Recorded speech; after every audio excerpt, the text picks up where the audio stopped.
Ish pjesëtari njësi speciale operative të Kosovës, Arbnor Spahiu, u ndalua të dielën nga autoritetet serbe në pikën kufitare në Horgosh, e më pas u dënua në një qendër të ndalimit në Kanjishë.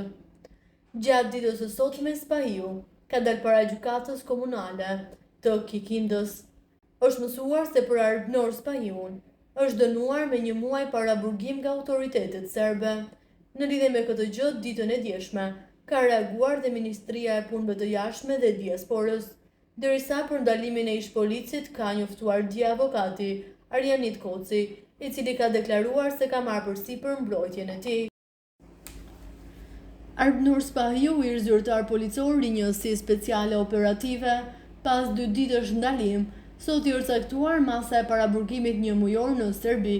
Ky vendim është i padrejtë, i motivuar politikisht dhe pas një prova po bazë faktike, ka thënë avokati Arjanit Koci. Arrestimi i Spahiut ka nxitur reagime publike, ndërsa institucionet e Kosovës vlerësojnë se arrestimet e tilla janë arbitrare dhe kanë kërkuar lirimin e Spahiut.